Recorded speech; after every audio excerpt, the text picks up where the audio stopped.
Halo teman-teman trader investor, selamat datang di channel Cuan-Cuan Saham di analisa teknikal dan bandarmologi harian. Seperti biasa, hari ini hari Jumat ya, 27 Agustus 2021, hari yang masih lesu kalau menurut saya dan penuh ketidakpastian. Ada view bagus dan ada view jelek dan ada sesuatu yang harus kita tunggu. Nah, seperti biasa nanti kita akan menganalisa IHSG dan juga beberapa saham pilihan yang menarik atau mungkin bisa dijadikan watchlist juga. Untuk grup cuan-cuan saham besok Sabtu atau Minggu weekend insyaallah saya post untuk postingnya, untuk pendaftarannya, semua ketentuannya saya posting weekend. Dan ya silakan buat teman-teman yang berminat, karena memang kemarin yang minta banyak sekali, makanya saya juga menjalankan grup ini dan saya harap nanti bisa bagus ya, karena saya juga nggak mau sekedar aja.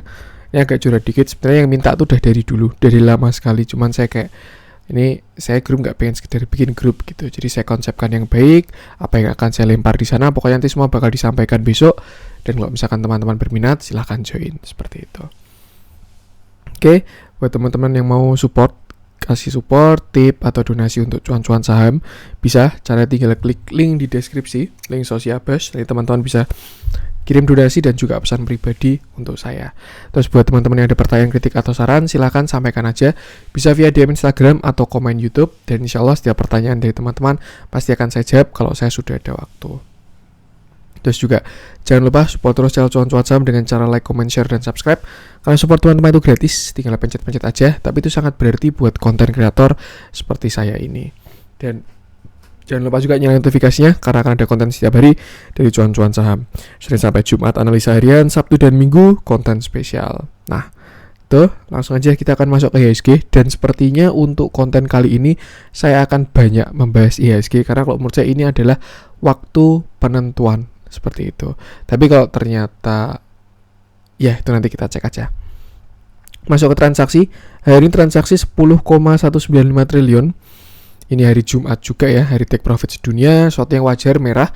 Sebenarnya candle-nya ada perlawanan, tapi kekuatannya masih belum kuat. Kalau misalkan hari ini hammer ya, saya yakin besok Senin hijau royo-royo, karena udah disupport, nutup gap, dan lain sebagainya. Kita transaksi dulu aja.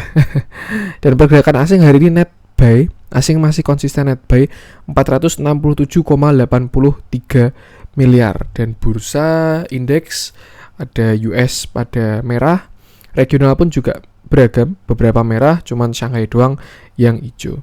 Dengan saham-saham yang dibeli asing, ada Bukalapak 68,1 miliar, LPPF 55,1 miliar, Bank BNI 34,1 miliar, ICBP 29,3 miliar, Tower 26,7 miliar, dan BBCA 20,5 miliar.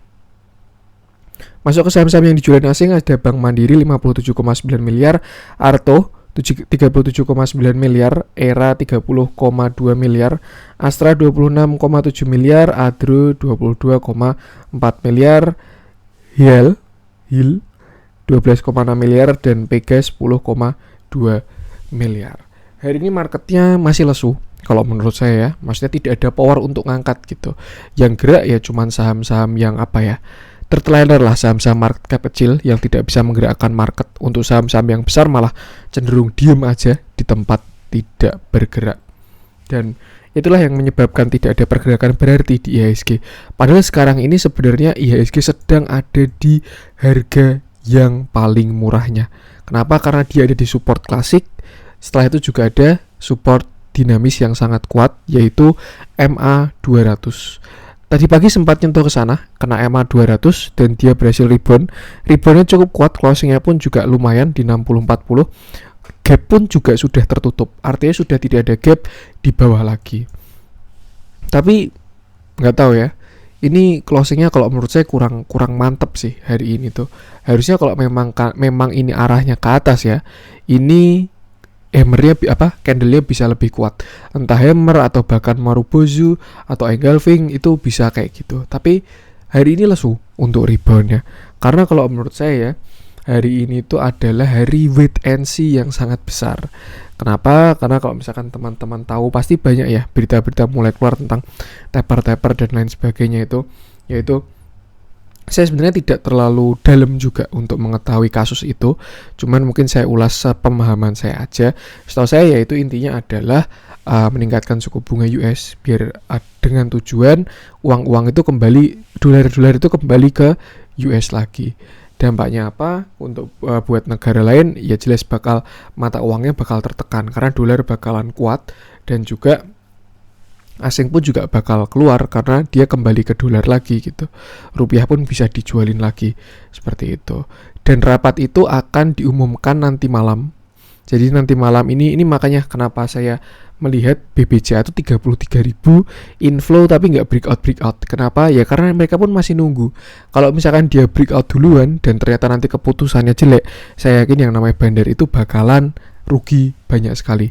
Ini ya, menjelang simposium ekonomi Jegol di AS yang akan digelar pada malam nanti waktu Indonesia. Malam nanti, ini berita tadi pagi 27 Agustus, artinya memang baru nanti malam untuk pengumuman tentang kepastian tapernya itu. Jadi memang kelihatan itu udah di neckline, udah diakumulasi, BBCA tinggal breakout aja. Nah, tapi kalau misalkan saya yakin investor besar itu dia lebih observatif karena resiko mereka lebih besar, makanya mereka juga menjaga tidak breakout dulu karena nggak ada yang tahu juga ini nanti berita hasil rapatnya nanti malam itu apa. Kalau misalkan hasil rapatnya bagus, saya rasa ini bakalan besok Senin bakal hijau sepekat-pekatnya. Kenapa? Karena sekarang ada di harga murahnya. Kalau misalkan nanti ada kepastian taper tidak akan dilakukan di tahun 2021, minimal 2022, saya yakin bakalan bullish. Dan ini kalau menurut saya juga kenapa komoditas masih terus turun. Karena ya kalau misalkan benar-benar taper dilakukan, harga komoditas itu bakalan turun gitu. Dan investor mengantisipasi itu dan menyebabkan harga saham komoditas pun juga turun juga. Seperti itu, semua itu ada hubungannya. Tuh. Jadi ya kalau menurut saya ini semua orang masih pada wait and see, pemain-pemain besarnya. Jadi yang bergerak ya saham-saham yang market cap kecil alias gorengan yang angkatnya mudah, tidak perlu power yang berarti lah.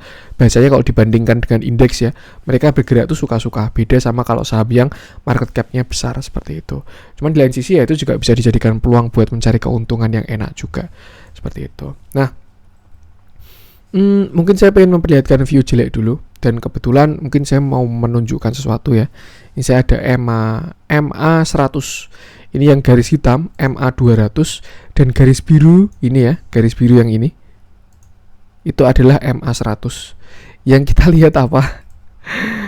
Udah ketemu MA 100 sama MA 200 nya ini. Tuh, artinya apa? Ini kayaknya momentumnya pas sih. Ini kalau view jelek ya, nanti ada view bagusnya juga. Dan ini belum terjadi. Kalau misalkan nanti memang hasilnya jelek untuk rapat nanti malam itu ya, saya yakin ya ini bakalan dead cross terjadi. Dan setelah itu ya bursa bisa turun. Bahkan yang view-nya bagus pun bisa berubah. Mungkin ya kalau view jelek ya ini bisa aja jadi descending triangle, bisa bukan symmetrical triangle lagi, atau ascending triangle seperti itu. Jadi kayak inilah kepastiannya. Di luar teknikal ya, itu ada isu yang sangat kuat yaitu tentang taper tadi, tapi di dalam teknikal juga sebenarnya agak mengkhawatirkan IHSG ini. Dan kalau misalkan kita berpegang teguh dengan teori atau prinsipnya technical analysis, yaitu history repeat itself. Coba kita tarik ke belakang ya. Misalkan ketika MA 100 dan MA 200 dead cross. Nih, pertama ada di sini di tahun 2019. Dia dead cross, terus habis itu IHSG sideways, dan setelah itu kebetulan momentumnya sama COVID dan dia akhirnya turun. Tuh. Cuman sebenarnya COVID itu kan sekitar tahun 2020-an ya masuk di IHSG. Tapi itu mereka udah mulai turun tuh dari sekitar Januari. Kan COVID Maret gitu. Tapi dari Januari sudah kelihatan turun terus. Kayak gitu. Ini dead cross pertama. Ini saya bukan menakut-nakuti ya. Saya cuman punya view bagus dan view jelek. Harapannya ini bisa dijadikan referensi teman-teman. Kalau misalkan teman-teman nggak setuju, ini orang asingnya juga inflow terus kok. Saya pun juga ada view bagusnya, nanti bakal saya jelaskan juga. Tuh, cuman kalau view jeleknya ini, saya baru bahas view jelek. Ini waktu dead cross pertama tahun 2019. Itu satu kali. Terus habis itu ini pernah dead cross juga tahun 2018 ya di sini. Tidak sampai turun, dia dead cross, IHSG sideways, tapi berhasil naik. lalu berhasil golden cross lagi. Dan yang setelah itu ada di sini tahun 2015 IHSG dead cross juga. Nah, ini dead cross lagi. Mungkin saya pakai 3 aja, yang artinya juga 2015 ini turun. Cuman memang moving average ini adalah lagging indikator. Artinya dia indikator yang telat. Harganya bergerak duluan, baru dikonfirmasi sama dia. Tapi gimana tuh logikanya berarti? Ya harusnya IHSG sudah turun dulu dong, baru dia bakalan dead cross. Itu kan harusnya seperti itu. Cuman yang terjadi besok itu ada potensi dead cross kalau nggak ditarik ke atas ya.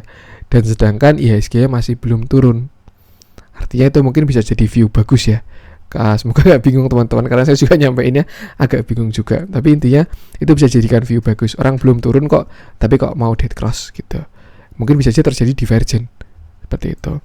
Tuh kalau jadi salah satu view bagus juga. Cuman ya memang kita harus punya view yang bagus dan jelek, dan kita antisipasi resikonya seperti itu.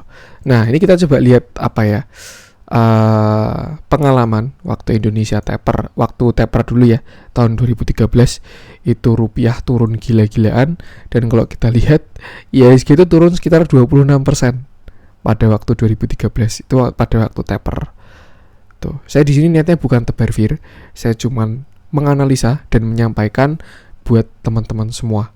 Gitu. Kalau misalkan teman-teman nggak setuju pun nggak masalah. Kalau misalkan teman-teman ada view dan mau diskusi di komen pun juga tidak masalah, atau mau DM Instagram pun nggak masalah. Sebenarnya saya harapnya juga udah bisa diskusi di grup ya, tapi ya belum ada grupnya, masih besok. Jadi ya kira-kira seperti ini dulu kalau mau diskusi.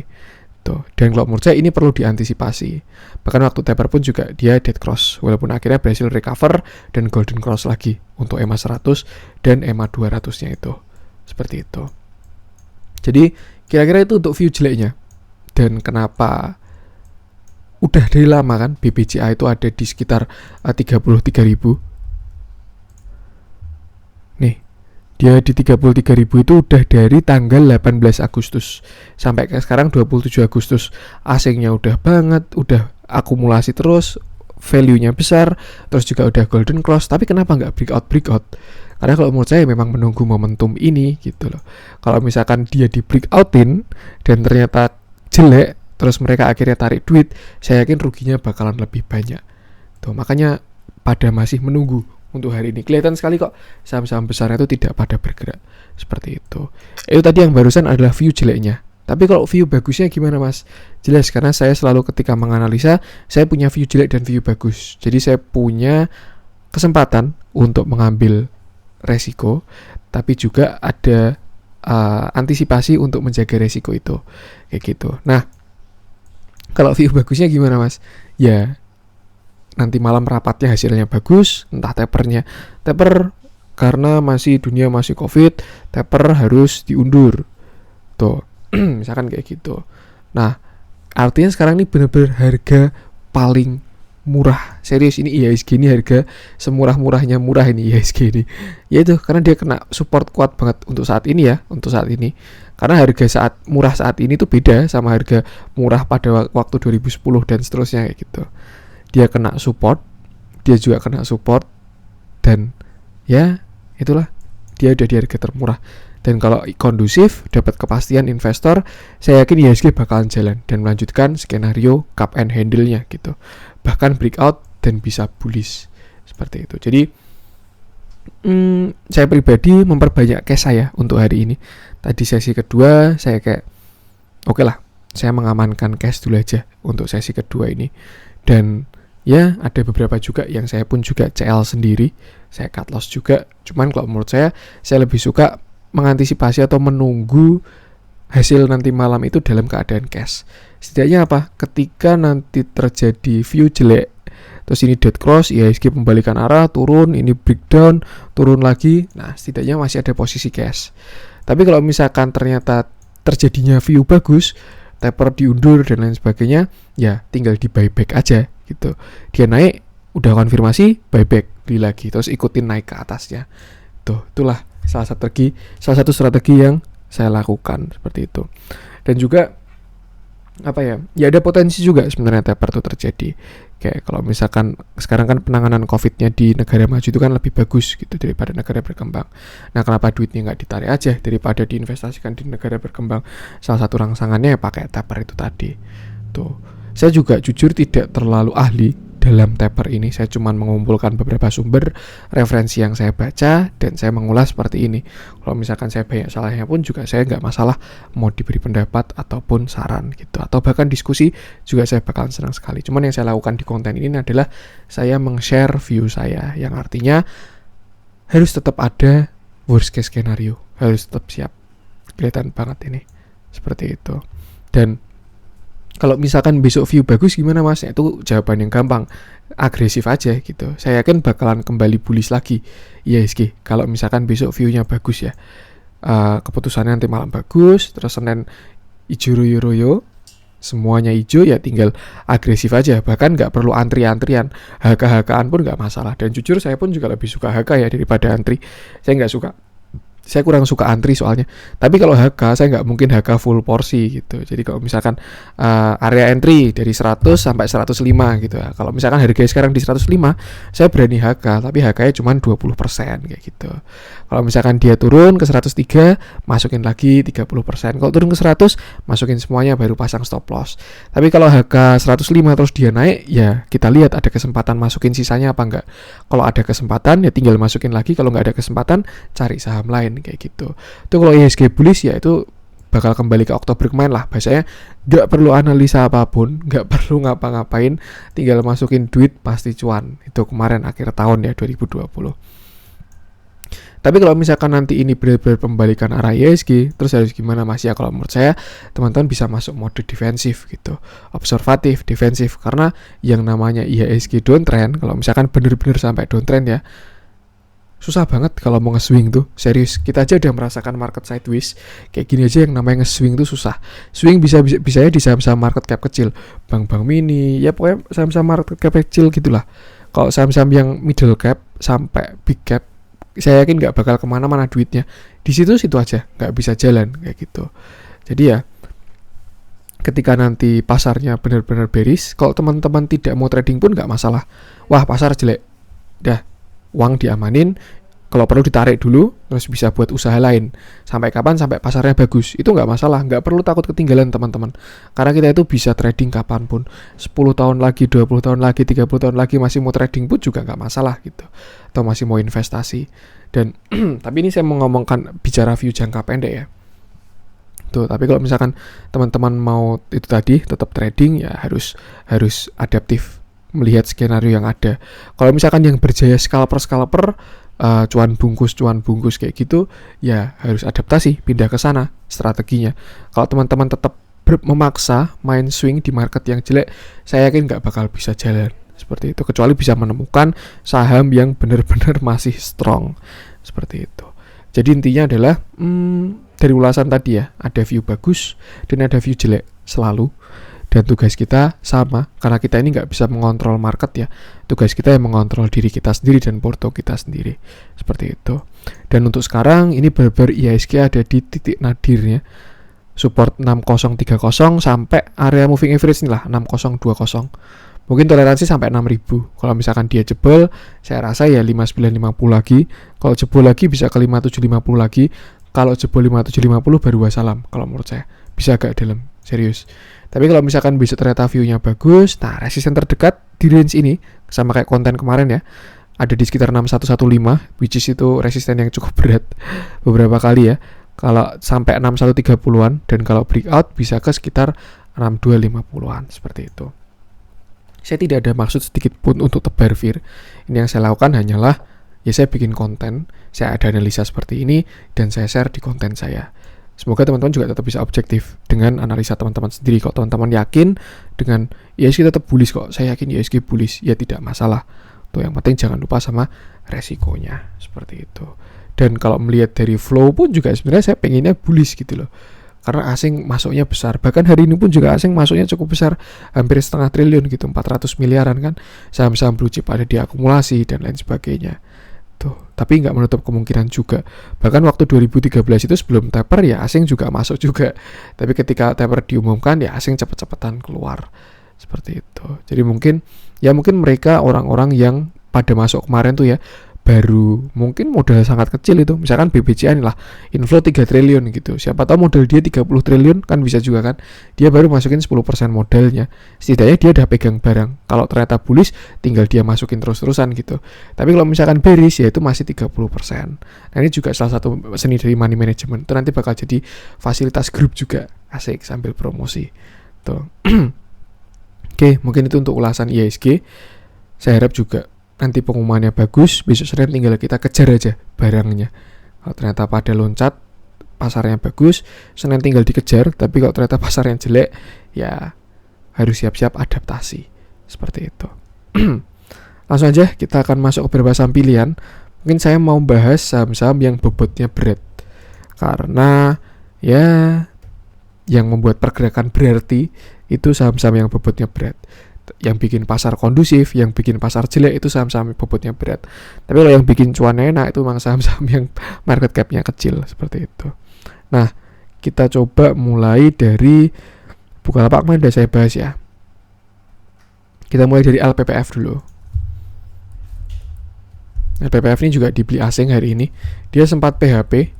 Saya kira juga dia bakalan breakout 2850 ini, tapi ternyata tidak.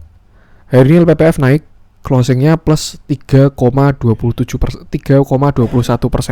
dengan volume yang cukup besar juga. Nah ini saya ganti dulu ya EMA 100 nya. Saya biasa pakai EMA CD sama RSI soalnya. Ini gara-gara trading view gratisan. Nah nggak bisa banyak-banyak indikatornya. Nah dari melanjutkan LPPF, sekarang dia udah di posisi resisten banget. Serius ini resisten kuat sekali ya. Sekitar sinilah. Ya kalau mau dibuatin sampai 2800. Nah, ini sampai sini.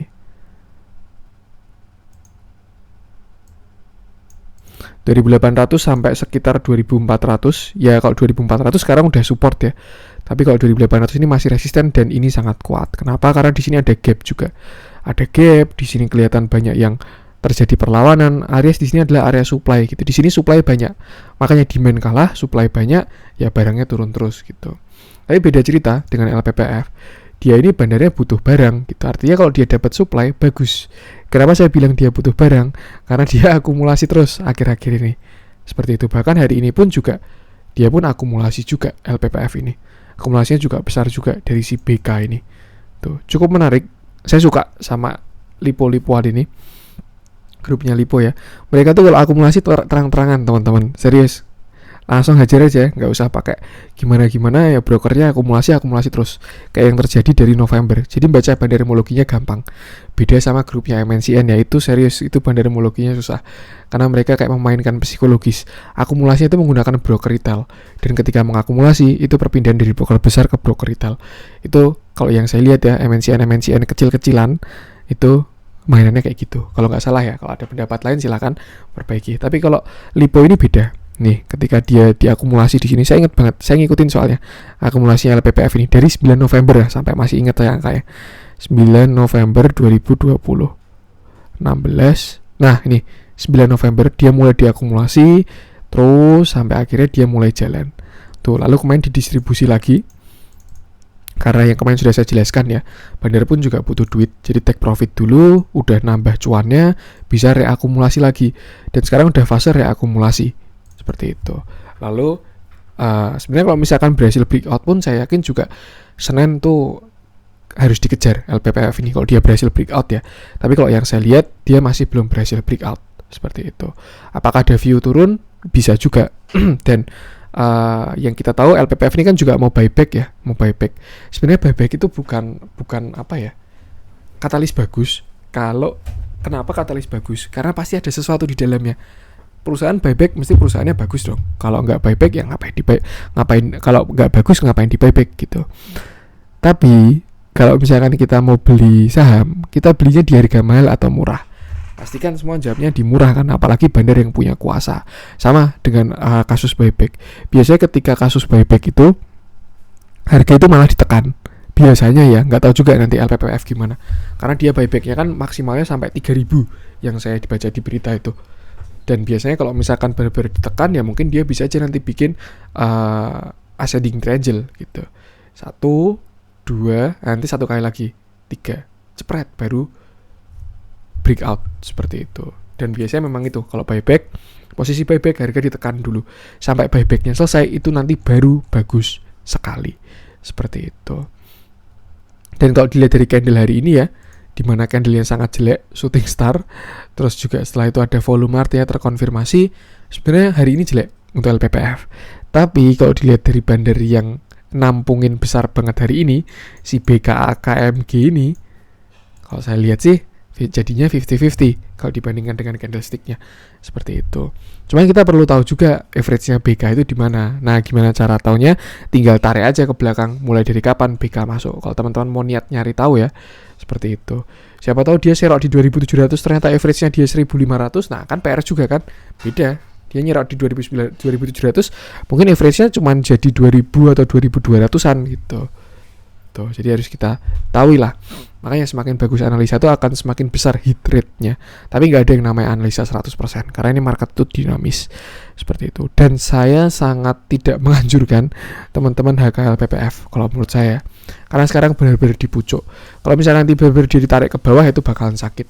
Setidaknya kalau misalkan mau masuk LPPF, tunggu dia breakout 2.800 sekalian, closing di atas 2.800. Kalau nggak, tunggu dia naik sekalian, tunggu dia naik, habis itu pullback retest 2.800, baru masuk di sana. Itu baru bakalan lebih aman. Tuh, tapi kalau misalkan sekarang masuk dengan spekulasi bakalan breakout, ya nggak ada yang kasih kepastian juga. Seperti itu. Jadi lebih baik masuk di angka yang bagus. Atau kalau misalkan dia retrace ke 2.400, 2.300, nah itu bisa buat entry. Seperti itu. Jadi ini bisa dijadikan watchlist saham yang kayak gini, karena mulai volumenya itu mulai berarti. Ada pergerakan yang bagus signifikan, ada akumulasi juga. Dilihat dari manapun ini jelas-jelas akumulasi, reakumulasi. Bahkan barangnya sekarang udah sama ketika dia waktu ngakumulasi 9 November. 9 November dia ngakumulasi, kemarin waktu distribusi dibuang, sekarang barangnya udah jadi sama lagi kepemilikannya ketika dari sini sampai sini kayak gitu. Misalkan di sini tuh barangnya 1 ya. 1, di sini ada 10. Artinya dia punya 10 lembar waktu di sini. Waktu distribusi dibuang 5 nih barangnya, tinggal 5 kan. Nah, dia buyback, akumulasi lagi. Sekarang barangnya ada 10 lagi. Cukup menarik sebenarnya. Enaknya LPPF tuh itu, bandarnya nggak pakai drama lah. Akum ya tinggal akumulasi aja gitu, pede dia, kayak mau dibuat jauh aja. Tapi ingat tetap ada resiko yang ada. Dan kalau kita lihat ya, memang supirnya Lipo itu agak ugal-ugalan. Kita lihat di sini ada shadow tinggi, shadow tinggi, shadow tinggi, shadow tinggi, shadow tinggi. Hari ini juga shadow tinggi, rawan guyuran. Nah seperti itu. Jadi ya saran saya tetap trading plan, stop loss, trailing stop. Itu sangat perlu. Seperti itu. Bakalan cakep banget kalau misalkan dia berhasil breakout 2.800 ya. Ini karena ada area gap, ini area kuat sekali harusnya 2.800. Mungkin bisa sekali swing lagi sih, sekali lagi terus bikin ascending triangle, bisa juga seperti itu. Terus kalau misalkan kita memang trading berdasarkan gap, nah dia tuh masih banyak gap ya nih di 5.400 ada, nyatanya 2.800 ketutup kan, tapi kan nggak tahu juga kapan ketutupnya kan. Kalau misalkan kita belinya di sini 30 Maret nih, wah ini ada gap di 2.800 nih, pasti ketutup dong suatu saat. Ya bener pasti ketutup, tapi kan ya kita nunggu lama banget nih, dari April sampai Agustus gitu. Ya mungkin kalau view-nya investor ini bukan waktu yang lama, tapi kalau view-nya trader kalau menurut saya ini udah cukup lama dan harga gak kemana-mana, kasihan modalnya gitu. Jadi tetap itulah kenapa teknikal itu penting. Kalau teman-teman trading tapi nggak pakai teknikal tuh kalau menurut saya malah agak aneh ya. Dan kalau ngikutin bandarmologi doang, saya yakin bakal banyak ketipu lah seperti itu. Karena akumulasi tidak melulu pasti jalan, pasti naik itu tidak melulu, distribusi tidak melulu pasti turun, dan akumulasi tidak melulu pasti baik, dan seterusnya. Itulah harus kita lihat dari plannya dia dan melihat plannya dari teknikalnya ini seperti itu. Itu LPPF, support resistance tadi udah ya. Lanjut kita ke salah satu saham yang betanya besar, ini BBNI. Yang hari ini Joroyo, bahkan asing pun juga masuk walaupun jumlahnya kecil ya. Sebenarnya BBRI ini udah bagus dari sini ketika dia breakout 5150. Nih. Nah, ini pattern apa? Teman-teman pasti tahu ada sebuah ascending triangle dan dia sudah breakout. Target naiknya setinggi ini sampai ke sekitar 5.750 pas sampai resistennya. Ini juga kalau menurut saya BBN ini juga menahan diri kok. Dia udah breakout dengan volume besar, nggak dikasih jalan. Sama kayak beberapa saham lain kayak BTPS tuh juga dia nggak dikasih jalan, ditahan sama bandar ya. Kemarin saya lihat udah mau jalan, udah di 2.800 langsung diguyur tuh. Dan itulah kenapa mereka nggak mau jalanin dulu karena belum ada kepastian. BBN ini juga sebenarnya udah cakep ini. Di area buy juga dekat-dekat 5150 sampai 5200-an lah area buy-nya BBN ini. Dan dia pun juga belum hit target. Saya rasa kalau misalkan nanti keputusannya bagus ya, besok Senin mungkin BBN ini bisa ke sekitar sini. 5750-an ke targetnya dia. Tapi kalau view-nya jelek ya mungkin bisa juga dia bikin belum kelihatan sih pattern-pattern pembalikannya. Seperti itu. Jadi lebih baik batasi resiko tetap penting, itu aja. Ini juga ada aksi buyback juga BBNI ini. Dan hari ini pun dia ada akumulasi. Ke belakang dia juga ada diakumulasi. Terus saya tuh pengen sebenarnya pengen menutup mata sama taper ini. Kayak orang saham-saham big cap aja pada diakumulasi semua kok. Masa taper sih? Tapi ya nggak bisa juga kayak gitu caranya gitu. Diakumulasi pun tetap bisa taper gitu. Dan nanti kalau bantingan kita nggak siap, kita terlalu optimis, itu bakalan sakit sekali sih.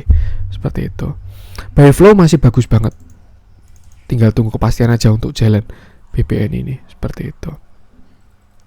Dan kalau resisten ya terdekat sini 5450-an ya. Target sih harusnya 5750 pas sampai resisten sini. Nanti mungkin di sini dia bisa turun dulu, bikin inverted and shoulder, mungkin shoulder kiri, head, shoulder kanan, baru breakout dan jalan ke atas. Itu kalau view bagusnya. Kalau view jelek ya jelas nyungsep lagi ke bawah. Itu aja. Simple. Seperti itu. Yang penting batasi resiko, bisa gunakan angka-angka tadi ya. Kalau menurut saya sih jebol 5150 atau last low lah. Last low kan kemarin tuh. Low-nya kemarin 5150 pas. Yang artinya kalau misalkan jebol 5150 ya lebih baik exit aja. Seperti itu. Karena bisa juga dia bikin double bottom ya, turun sekali lagi sampai sini. Kalau kita udah full porsi kan sayang juga tuh. Kita cuma bisa nungguin balik. Tapi kalau kita cut loss di sini, dia sampai ke bottom, masukin lagi, nah kan lebih bagus average-nya. Seperti itu. Dan kita lanjut coba cek ICBP deh. Kita coba cek ICBP. Kan katanya tuh consumer goods itu kan safe haven-nya saham. Nah, siapa tahu nanti memang view-nya jelek, terus consumer goods bersinar kan bisa juga ya. Oke, kita masuk ke ICBP. Cukup menarik karena dia sudah membuat higher low. Nih, ini cukup menarik karena sebelumnya dia downtrend. ICBP ini downtrend ya. Dia downtrend, lalu sekarang dia membuat higher low. Terlihat pun juga tidak jebol lagi. Seperti itu. Nah, sekarang dia berkonsolidasi di area ini sekitar 8350 sampai 7950. Nih, kalau misalkan dia jebol, ya saya rasa dia bisa turun lagi. Tapi kalau breakout ke atas itu bakalan cakep sekali. Mungkin target bisa sampai ke sini 8950. Setelah itu bikin cup dan handle seperti itu. Cuman satu hal yang bagus adalah dia sudah membuat higher low. Ini kan bottom, ini higher high, higher low. Nah, nanti kalau dia breakout, higher high lagi, higher low, higher high, higher low, nah kayak gitu. Itu kan market structure seperti itu ya. Dari volumenya pun juga bagus. Waktu naik volumenya cukup besar, waktu turun volumenya mini-mini. Seperti itu. Dia juga barusan golden cross ya. Ini sinyal untuk entry sebenarnya. Dan nggak kelihatan diversionnya. Seperti itu. Kita lihat dalamnya sempat diakumulasi. Lalu juga sama, sedang didistribusi, tapi masih ada barangnya di dalam untuk si ICBP ini. Asingnya pun flow-nya juga bagus. Dan setahu saya ICBP ini bandarnya asing. Jadi dia juga butuh yang namanya inflow asing. Cukup menarik kalau dilihat ini. Cuman memang belum signifikan untuk trennya. Nanti kalau misalkan dia udah breakout, biasanya baru bagus. Seperti itu. Biasanya nanti kalau RSI-nya breakout 62, itu baru bagus ya. Baru ngebut saham-saham itu. Sekarang karena RSI dia masih di sekitar sini. 51. Masih konsolidasi. Bisa dipantau juga ini. Yang kayak gini ya. Siapa tahu nanti bisa jadi penyelamat. Udah kayak mau apa aja tuh.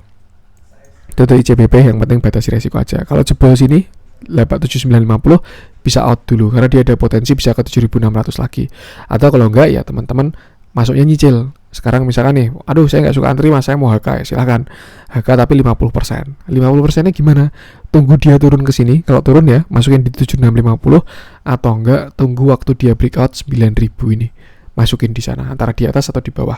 Setelah itu ya udah tinggal pasang stop loss saja. Kalau di atas ya stop, pasang trailing stop. Tapi kalau ternyata masukinnya di bawah, tinggal pasang stop loss di bawah low-nya. Seperti itu. Itu untuk ICBP. Lanjut coba kita cek BBCA.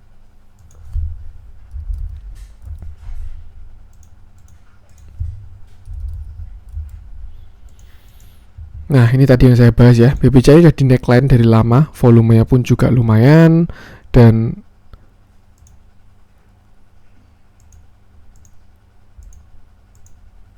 sebentar teman-teman, saya pause sebentar ya. Nah, tadi volumenya nggak ada rata-rata ya soalnya. Ini udah ada.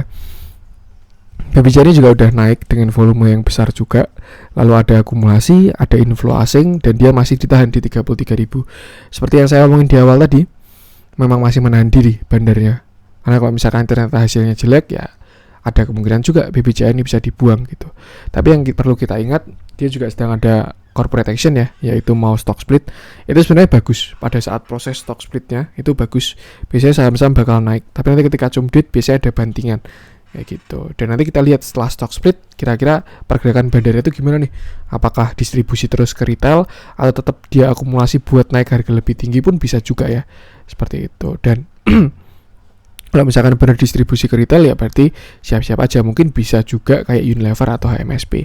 Cuman harusnya sih enggak ya, dia dari market cap setinggi 700 triliun gitu. Yang pasti kita butuh kepastian. Nanti kita lihat setelah stock split aja untuk yang masalah dia mau dijadikan Unilever atau enggak gitu. Siapa tahu memang dia mau ditarik lebih tinggi lagi biar lebih liquid, bisa juga. Seperti itu. MACD mulai mengarah ke bawah, histogram juga mengarah ke bawah, dan dia masih ada gap. Kalau saya sih berharapnya ya, BBCA ini nutup gap dulu sebelum dia breakout. Nutup gap 32.000, habis itu breakout, dah terserah, minimal dia ke 35.000 lah, seperti itu. Dan untuk sekarang trennya baru sideways, dan dia udah ada di atas MA 200 juga, seperti itu. Hari ini juga ada normal akumulasi, walaupun tidak terlalu besar ya, tapi yang besar ya kemarin waktu ditarik ke atas ini yang saya bilang inflow BBCA bagus ini, karena asingnya juga bagus. Yang penting sama, batasi resiko aja. Bahkan ini BBCA ada uptrend lagi kok kalau dari time frame kecilnya. Moving average-nya udah golden cross, harga sahamnya juga ada di atas. Cuman memang marketnya masih menahan diri aja. Seperti itu. Itu untuk BBCA. Lanjut kita coba cek yang dijualin oleh asing. Yang menarik apa ya? Kita coba cek apa nih yang kita cek nih. Sebentar, saya baru lihat-lihat. Pergerakannya nggak pada signifikan sih. Terus asingnya keluarnya juga tidak terlalu besar. Dan beberapa saham sudah saya bahas kemarin. Jadi mungkin langsung aja ya kita skip ke yang dijualin asing. Kita masuk saham-saham yang losers hari ini pada merah-merah ya. Nah, ini sekali-sekali coba deh saya ngecek Bank Mini. Karena banyak teman-teman yang pengen dicekin juga untuk Bank Mini ya. Kita cek BBYB. Yang kemarin naiknya hype gila-gilaan. Habis nih. Hype abis, naik arah berapa kali ini, 1, 2, 3, 4, 5, gila banget. Di sini pun juga dia waktu rebound arah ya, tapi waktu turun juga ARB, suatu yang wajar karena volatilitas tinggi arah ARB itu suatu yang biasa. Dan mungkin ini di dalam bakal ada divergent ini biasanya ya, kalau bentuk ternyata bener kan ada divergent. Itulah kenapa dia koreksi, karena ternyata waktu rebound terakhir tanpa dukungan market, harganya ke samping cenderung ke atas walaupun dikit, tapi indikatornya turun. Sedangkan dia sudah dead cross juga, artinya dia koreksi dan turun. Tapi kalau dia dari volume koreksinya sih tidak terlalu jelek ya, tidak terlalu besar. Target turunnya sih sebenarnya yang bagus di sini 1450. Tuh, hari ini dia sebenarnya dekat support juga sekitar 1500-an, 1570-an ini ya. Tapi kan dia berhentinya gara-gara ARB ini. ARB kan ini BBYB ya, ARB BBYB. Jadi closingnya tidak merepresentasikan harga aslinya karena dia tutup dengan ARB seperti itu. Untuk support di sini 1455. Untuk next supportnya berarti ada di sini 1245. Yang penting batasi resiko aja. Hati-hati juga, ini saham volatil banget. Jangan sampai menangkap pisau jatuh, tahu supportnya di situ terus wah ini BBYB masih bagus nih, bungkus-bungkus. Jangan juga. Lebih baik tunggu konfirmasi ada hammer atau gimana, atau ada divergent, golden cross, itu baru masuk, itu baru bakalan lebih aman. Untuk katalis katanya sih ini BBB mau sama aku laku ya, tapi saya juga tidak terlalu ngikutin. Yang penting untuk dari teknikal seperti itu. Tapi kalau sampai jebol 1250 wajib out se-out-outnya, karena ada double top ya, top 1, top 2 seperti itu. Untuk hari ini turunnya volumenya ada, saya nggak bilang besar, saya nggak bilang kecil, tapi saya bilang ada. Tuh, cukup berarti lah walaupun tidak terlalu besar. Seperti itu. Yang penting sama batasi resiko aja. Untuk resisten ya tinggal lihat harga di atasnya aja, ini sekitar 2000-an tuh cukup kuat tuh BBB. Ini dia juga saham all time high ya. Kasihan banget tuh yang nyangkut di 2000, serius. Pasti nggak tenang tuh, apalagi kalau pakai margin ya. Itu untuk BBB. Lanjut coba kita cek BGTG. Dalamnya belum ya. BBB ini juga ada distribusi, tapi dia pun waktu naik juga disertai dengan distribusi kok. Walaupun kadang waktu tarikan ada akumulasi, langsung distribusi, akumulasi, distribusi, seperti itu. Jadi mungkin ini kurang merepresentasikan. Kita tinggal ngecek harga komoditasnya aja. Sebenarnya bisa kalau misalkan mau diperhatikan ya, tapi asli itu bakalan lama sekali. Harus dicek tiap hari apakah CG atau KDR itu. Dan mungkin nanti kontennya bakal panjang. Yang penting sedikit dengan technical analisis saja. Seperti itu. Lanjut kita coba cek BGTG. Ini juga kebetulan bank-bank mini itu banyak yang request. Nah, saya bahasnya waktu merah gini aja. Karena kalau saya bahasnya waktu hijau, takutnya ada potensi. Terus nanti misalkan teman-teman yang belum terbiasa masuk dan tidak sesuai plan, nah itu baru bahaya. Seperti itu. Kalau kayak gini bisa buat solusi lah. Seperti itu. Kan BGTG turun juga dengan volume yang tidak berarti, karena waktu dia turun volumenya kecil-kecil semua ini ya, lalu dia rebound dan sekarang turun lagi. Tapi sayangnya untuk yang terakhir ini buangannya cukup besar, artinya ada yang nyangkut di sini, keluar di sini nih, ada yang guyur di sini. Kalau kita cek pakai volume intraday pasti sudah kelihatan nanti seperti itu. Dan sekarang dia sedang membuat swing low, artinya dia baru mau bikin konfirmasi. Konfirmasinya gimana? PR-nya 1, nggak jebol sini low-nya ini 210 ini. Kalau misalkan sampai 210 jebol, wassalam, saran saya keluar aja. Serius, itu bisa inverted cup handle. Terus juga pattern-pattern banyak. Yang pasti kalau dari market structure-nya, dia udah membuat lower low lagi. Ini kan top nih. Lower low, lower high, lower low. Kalau sampai jebol 210 ya, lower low, lower high, lower low, lower high. Jadi dia downtrend. Tapi kalau misalkan dia tidak jebol 210, ada potensi. Pertama misalkan dia bikin cup handle nih. Ini cup, ini calon mau bikin handle. Tuh, kalau enggak ini double bottom pun bisa juga, bottom 1 calon bottom 2 seperti itu. Tinggal kita lihat aja nanti bagaimana untuk si BGTG ini seperti itu.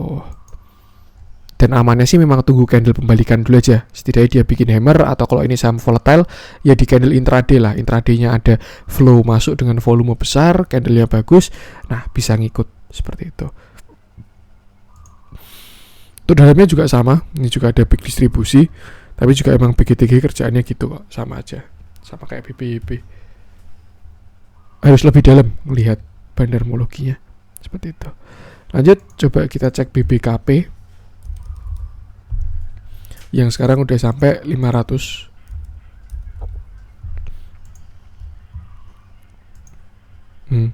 Ini sebenarnya dia udah jebol sih. Kalau dari low-nya terakhir ya, low terakhirnya dia itu kan 510. Tapi dia jebol dan closing di 500. Itu kalau sisi jeleknya. Sisi bagusnya apa? Dia jebol ya masih dengan volume kecil. Kalau menurut saya ini tidak berarti volume kali ini. Kecuali dia ini jebol 510 dengan volume besar, itu bakalan serem banget. Karena ini bisa jadi inverted cup handle. Ini ada cup, ini ada handle, dan dia sudah membuat lower low.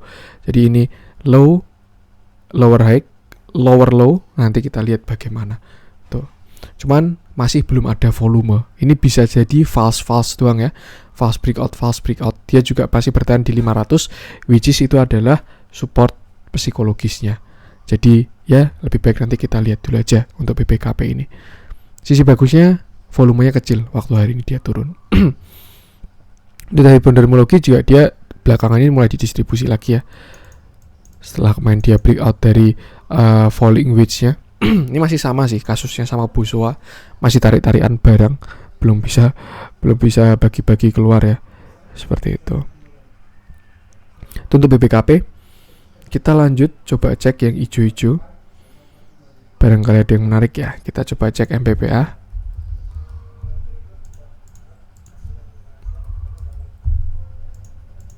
naik 11% dia. Nah ini LPPA bagus, ini kalau menurut saya merespon dari Lipo juga sih. Dia naik 11% dengan volume yang besar. Kalau saya rasa ini terkonfirmasi. Cuman besok jangan langsung HK juga. Kenapa? Karena ada di area resisten. Kalau bagusnya masuknya gimana? Tunggu dia breakout misalkan sampai 950, lalu retest lagi ke 900. Nah itu baru masuk di situ, itu baru bagus seperti itu. Tapi kalau masih sekarang ini masih di resisten, bisa aja dia turun dulu bikin swing low seperti itu. Tapi volumenya bagus sih MPPA ini, dan juga ada katalis. Kayaknya ada salah satu bandar besar yang masuk ya, aurik apa gitu. Teman-teman bisa cek aja di Stockbit. Cuman tuh hari ini terjadi distribusi untuk si MPPA ini. Dia juga udah rebound. Saya rasa dia udah membuat higher low seperti itu. Di sini dia turun, lalu rebound dengan volume besar. Di sini bikin cup handle, sudah breakout, dan target kenaikan cup handle-nya sampai di sini. Sekitar 1000 sampai 1040 ini. Tuh, cuman ya perlu dilihat juga ya. Ini tadi yang saya maksud, area resist kuat ini untuk si MPPA. Saya yakin bakalan agak susah breakout-nya, tapi kalau memang bandarnya kejar target ya bisa aja langsung di breakoutin seperti itu. Amannya kalau pengen masuk, mungkin ini dia juga bisa bikin inverted head and shoulder ya. Ini shoulder kiri, ini headnya. Terus nanti kena resist ini, dia turun lagi, bikin shoulder kanan. Alangkah lebih baik masuk waktu dia bikin shoulder kanan. Itu bakalan bagus sekali. Syaratnya tunggu breakout dulu. Jangan masuk waktu di pucuk kayak gini. Walaupun volumenya bagus ya, ini bukan angka yang bagus untuk entry. Resikonya beda, agak dalam untuk ke supportnya dia. Seperti itu. Cukup menarik. Lipo ini kayak mau ada gebrakan lagi sih. LPPF, MPPA, MLPL bisa dipantau seperti itu. Itu untuk MPPA. Lanjut, UVCR ternyata rebound ya. Setelah kemarin kita bahas, kita coba cek. Ya mungkin itu dulu aja untuk konten hari ini. Berarti MPPA terakhir ya, karena juga tadi IHSG udah cukup lama juga. Yang penting apapun nanti yang terjadi, apapun hasilnya nanti malam, kita tetap harus punya strategi. Kalau misalkan mau beradaptasi dengan market, ya silahkan belajar dan bisa trading lagi di situasi market yang jelek gitu. Tapi kalau ternyata hasilnya bagus, ya tinggal ngikutin alur aja. Itulah kenapa kita harus mengikuti ya, karena kita nggak bisa kontrol market. Kita cuma bisa kontrol diri sendiri dan porto sendiri. Oke? Kalau ada kurangnya saya mohon maaf. Saya nggak ada sedikit pun maksud untuk tebar fear. Terus juga semoga bermanfaat. Support terus channel Cuan-Cuan Saham dengan cara like, comment, share, dan subscribe. Karena support teman-teman itu gratis, tapi itu sangat berarti buat konten kreator seperti saya ini. Oke, sekian dari saya. Salam cuan.